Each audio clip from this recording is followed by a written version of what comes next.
Hello, everybody. Thank you for joining me today. I do truly appreciate it, and I got a big box in the mailbox. This one came directly from Boulder, Colorado.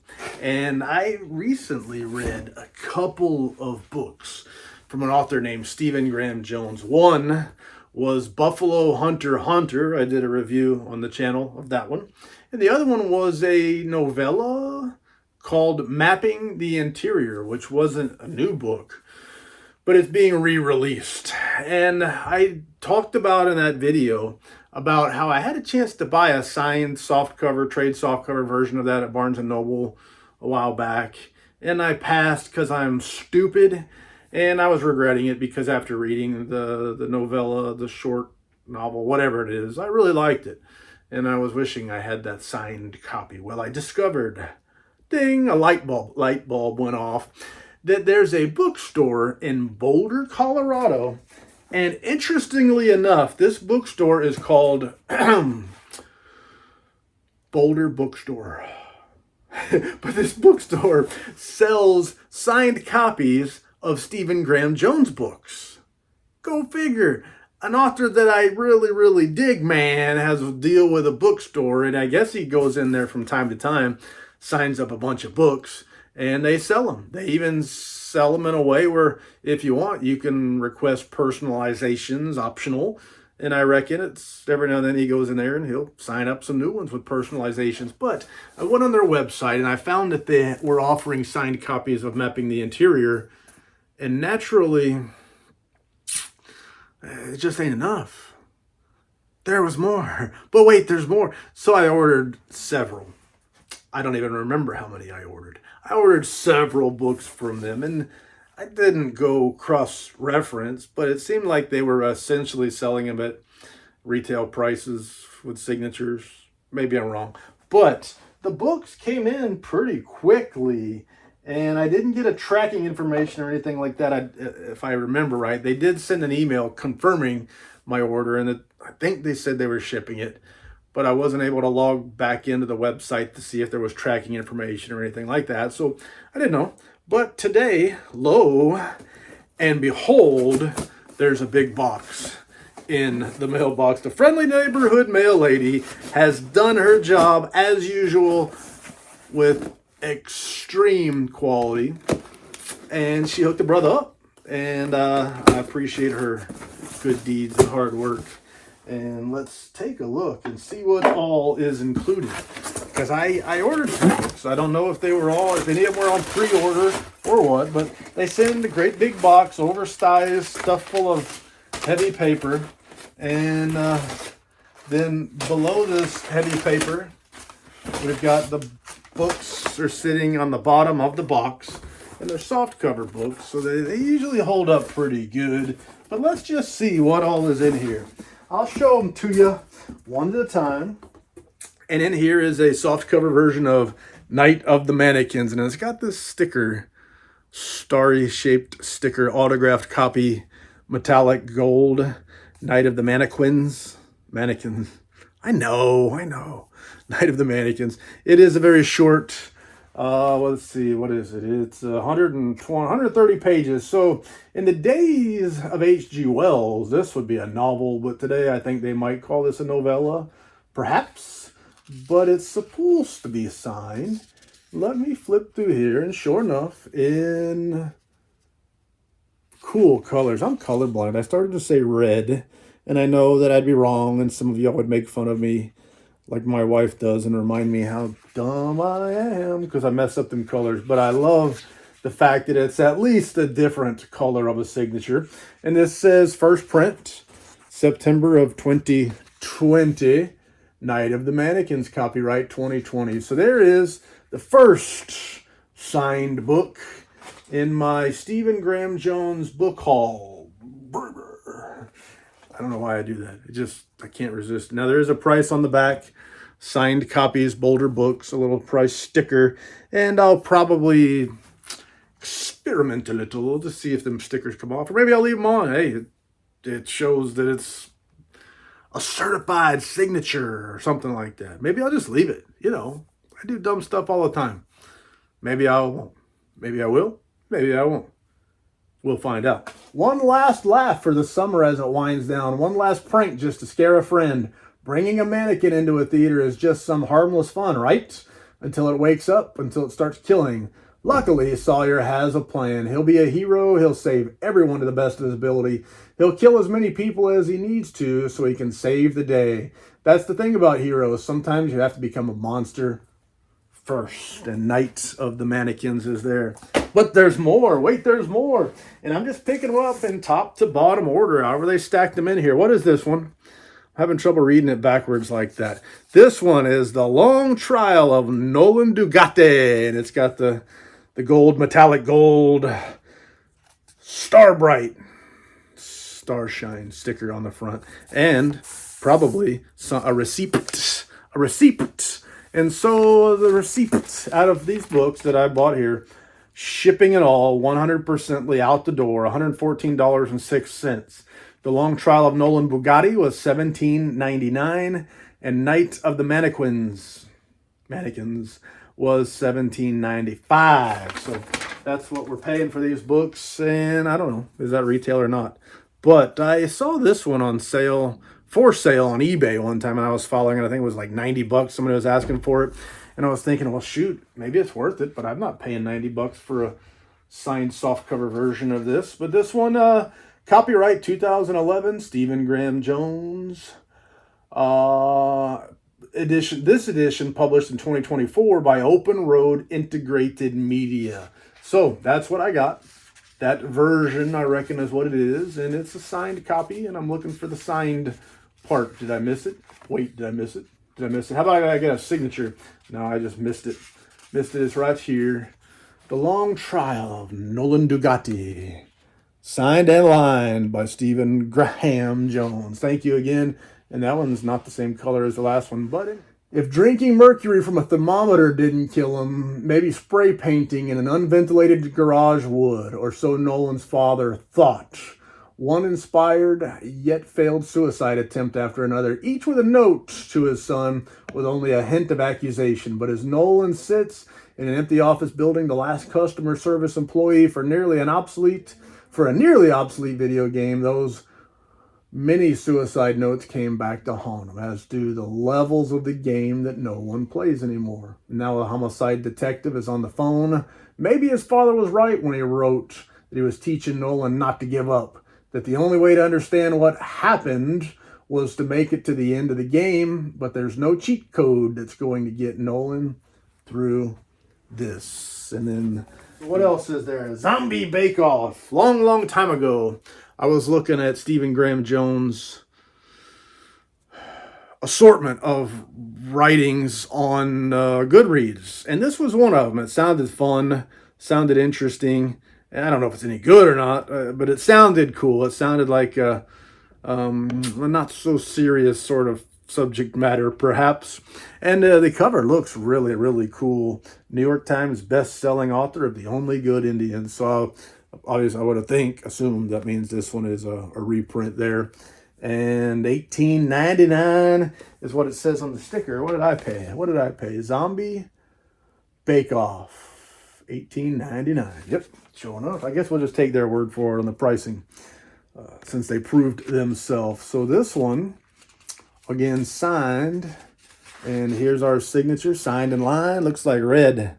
In the red. That's good. It's always good to be in the red. Ain't it? Now, what does it say about this one here? Copyright 2012, Stephen Graham Jones. This edition published in 2024 by Open Road Integrated Media. New York. But we'll talk a little bit about these. There's not much rumbling during the Recipe Days show at the Lubbock Municipal Coliseum, except for stomachs, that is, until the professional wrestlers arrive early for their Saturday night matches. Chaos ensues when the home cooks are overrun by Zombie, which starts with an X, Zombie, and the Hellbillies and the Jersey Devil Jill. They're not everyone's idea of family fun, especially when the rowdy wrestlers descend on the free donuts brought for the security team and are turned into brain-eating zombies. The night's main event starts early with undead wrestlers squaring off against kitchen divas and soccer moms. and the contagion spreads. The few survivors, armed with mixers, booth poles, and a Zamboni, must fight to keep their heads on straight and off the menu. Sounds cool, and signed. Signed is always better, and I dig it, man. But wait, there's more. There's more. The one that I came for was Mapping the Interior, and I believe this would be the older edition. There's a new one coming out. I read a digital arc for the newer release. I think it was from Torforge, soft cover with a different cover than that. And this one would be the original cover design and of Mapping the Interior. And like I said, I got a review. I just posted a review for this one. I really enjoyed this novella, this story. It's signed by Stephen Graham Jones in blue, so I'm getting a variety, an assortment of signed and lined Stephen Graham Jones signature colors. And what's it say about this one? First edition, June 2017, P6. So this is probably a sixth printing of that first edition, that P6. I'm sure that's what that means, sixth printing. But Mapping the Interior was a lot of fun for those of you who didn't catch the review.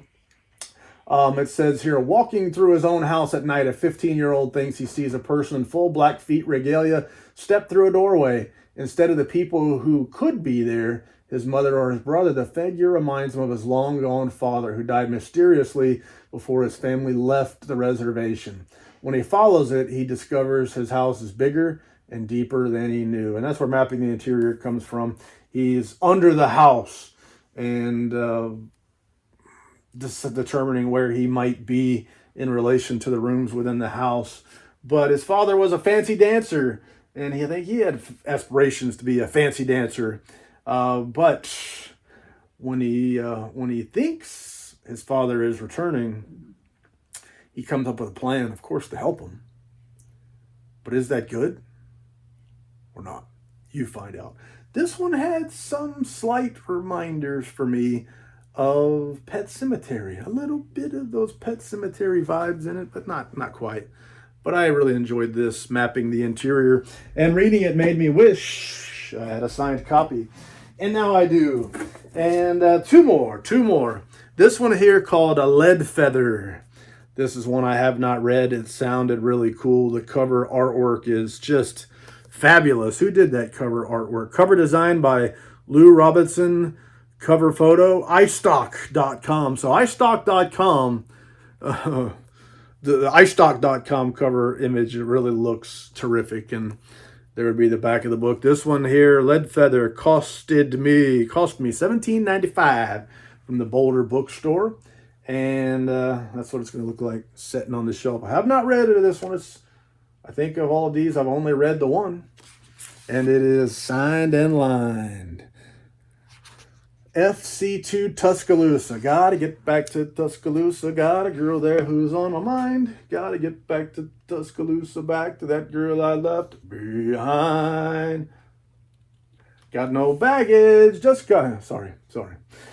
Produced and printed in the United States. This one, let's see what we got here. Copyright 2008, first edition. And I'm looking for number lines and such. And I just don't see it. I don't see any reference to printing or print run if it's first print or what. Seems like it's been a little bit too long for it to not be a first, for it to still be a first print. I'm assuming there's something here that would indicate it's a later printing. But this one longer, this one more novel length. We're talking about 206, 210, 212 pages, 212 pages. So Lead Feather, what it is about. Stephen Graham Jones now takes us to Montana. I can't read. Montana, set on the Blackfeet Reservation, the life of the Indian boy, Dobie Saxon, is laid bare through the eyes of those who witness it. His near-death experience, his suicide attempts, his brief glimpse of victory, and the overdose of one of his best friends. But through Dobie, there emerges a connection to the past, to an Indian agent who served the United States government over a century before. This revelation leads to another and another until it becomes clear that the decisions of a single Indian agent have impacted the lives of generations of Blackfeet. In the life of Dobie Saxon, a boy standing in the middle of the road at night, his hands balled into fists, the reservation wheeling all around him like the whole of Blackfeet history. So there is another Stephen Graham Jones book, and now I've gotten a lot of more to read, and I think there's one more, indeed. Not for nothing, there's one more. Not for nothing, it's not for nothing. I know people that say not for nothing all the time. But Not for Nothing, that's the name of this book. Not for Nothing is a novel, Stephen Graham Jones, and it is a novel. I paid, this one was $15.95. The town is Stanton, Texas, population 3,000. Your name is Nicholas Brusman, and you're a disgraced homicide detective so down on your luck you've been forced to take a job as the live-in security guard for the town's lone storage facility. At last, you can finally get on with the business of drinking yourself to a better state of mind. Except the ghosts of childhood keep rising all around you. You might have been done with Stanton once upon a time, but Stanton's hardly done with you. This is your new life, starting over with nothing in the town you grew up in and trying to survive a case where there's one dead body and an old high school yearbook full of suspects. Let the class reunion begin and you can get paid this time, even better. After all, you're not doing this for nothing. So another Stephen Graham Jones addition to the collection. I'm out of space. And Stephen Graham Jones, this one being a second print. On the inside cover there, number line goes all the way down to 2, which would indicate second print, first edition, second print. And it is signed, but as I have done before, I passed the signature page. And Not for Nothing is not signed. Not for nothing. It's not signed for nothing. Even though it says signed copies back here on the back. I don't see a signature. I hate to be inaccurate, but I might have to talk to the folks at the Boulder bookstore and let them know my copy of Not for Nothing doesn't seem to be signed. Again, I might have missed it somewhere. Maybe Stephen Graham Jones signed it in the back. Did he? Did he? I don't see no signatures. Not for nothing. I don't see a signature in here. Not for nothing. Anyway, I'll stop saying not for nothing. Talk to the folks at Boulder Bookstore and see if there's a way I can get a signed copy of this book. But that's the full extent of my book haul, baby. And that's the stack of books I got from the Boulder Bookstore.